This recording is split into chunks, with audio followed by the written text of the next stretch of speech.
ଏମିତି ଗୋଟେ ପିଲାଟା ଗୋଟେ ପ୍ୟାଣ୍ଟ ଖୋଲିକି ମୋର ଗୋଟେ ସାଙ୍ଗଟା ନାଁରେ ମତେ ବ୍ଲାକମେଲ କରୁଛି ଏମିତି ଆଉ। କଣ କେମିତି ତମେ ଜାଣିବାକୁ ପାଇଥିଲ ମୋର ସେଇଟା ଜଣେ ବଡବାପା ଝିଅ ହେବେ ସେ ଆସିଲା ବୁଧବାର ଦିନ ମତେ ଜଣେଇଲେ ତାଙ୍କୁ ବହୁତ ଛାଡିଥିଲେ ତ ସେଇ ମତେ ଜଣେଇଲା। ତୁ ପରିଚୟ କୁନିଲତା ବେହେରା ମୁଁ ଜିଣ୍ଟୁ ଜୈନବଦୁଲ ଆସିଛି। ଆଚ୍ଛା ଆଜି କଣ ପାଇଁ କି ଆପଣ ବାଲିପାଟଣା ଥାନା ଦ୍ୱାରସ୍ଥ ବାଲିପାଟଣା ଥାନାକୁ ଆସିଛି। ମୋ ଝିଅ 15 ବର୍ଷର ଝିଅ ସିଏ କଲେଜ ଯାଉଛି ବାଳକାଟି କଲେଜ। ସିଏ ବାଟରେ ଗଲାବେଳେ ଦିଟା ପିଲା ତାକୁ ଧମକେଇଥିଲେ ମୁଖା ଫୁଖା ପିନ୍ଧିକି। ସିଏ ଯେବେ ଆସିଲା ଘରକୁ କହିଲା ଆମେ କହିଲୁ ସିଏ ଚିହ୍ନିନି ନା ଜାଣିନି ତାଙ୍କୁ। ସେ ଆସିଲା ଘରକୁ କହିଲାରୁ ଆମେ ବାପା ମା ଦୁଇଟା କହିଲେ ଆମେ କହିଲୁ ସିଏ କଣ ଚିହ୍ନା ପରିଚୟ ନା ନାଇଁ।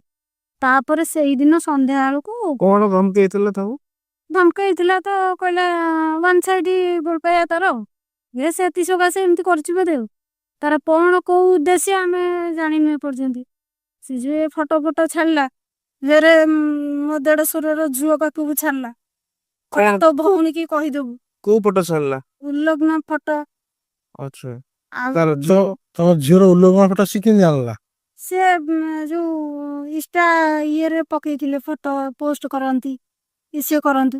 କିଏ ପକାନ୍ତି? ଇଷ୍ଟାରୁ ସେ କାଢିଛି।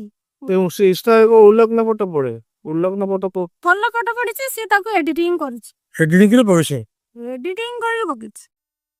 ଏଡିଟିଂ କରିକି ପକେଇକି ଏମିତି କରିଛି। ଆମେ ତ ସେ ପିଲା କଣ ଘର ଲୋକ ନମ୍ବର ପାଇଲେ ସବୁ କେମିତି? ସିଏ ମୋ ଦେଢଶୁରର ଝିଅ ସିଏ କହୁଛି ମୁଁ ଜାଣିନି କହୁଛି ଫେକ୍। ଆପଣ ସେ ପିଲାଟିକି ଚିହ୍ନିଛନ୍ତି? କାହାକୁ? ସେ ଝିଅକୁ? ସେ ଯୋଉ ପିଲା ଯୋଉ ମାନେ ଧମକଉଥିଲେ ଯେ ୱାନ୍ ସାଇଡ ଲଭ୍। ନା ନା ନା ନା ଆମେ ସେମାନଙ୍କୁ କିଛି ଚିହ୍ନିନୁ। ଆମ ଝିଅ ସେ ଲଭ୍ ଫଭ୍ରେ ନାହିଁ। ଆମ ଝିଅ ନାହିଁ କି ଆମେ ସେରା ଜାଣିନୁ। ଆମେ ବାପା ମା ଦିଟା ତା ବାପା ମୂଲିଆ ମଜୁରିଆ ଲୋକ ମୁଁ ମୋ ଘରେ ରୋଷେଇବାସ କରି ମୋ ଛୁଆଙ୍କୁ ଖାଇବାକୁ ଦେଇକି ପାଠଶାଠ ପଢେଇବାକୁ ଛାଡି ଆଉ ବିଲେ ଆଉ ମୋ ଛୁଆକୁ ଝିଅର ଇଷ୍ଟାରୁ ଫଟୋ ନେଇକିରି ଏଡିଟିଂ କରି ଉଲ୍ଲଗ୍ନ କରିକିରି ତାକୁ ବାକି ଧମକଉଛନ୍ତି। କଣ କହୁଛନ୍ତି? କହୁଛନ୍ତି ଆଉ ମୋ ପାଖେ ଭିଡିଓ ଅଛି ଆଉ ଭଏସ ରେକର୍ଡିଂ ଅଛି ଯଦି ଆଉ କଣ ମାନେ ମୋ ଇଏରେ ନହବ ମୁଁ ଆଉ ପଦାକୁ ଦାଣ୍ଡକୁ ଘରୁ ବାହାରକୁ ବାହାର କରିଦେବି। କଣ ନହବ କଣ ତାର ସ୍ୱାର୍ଥ?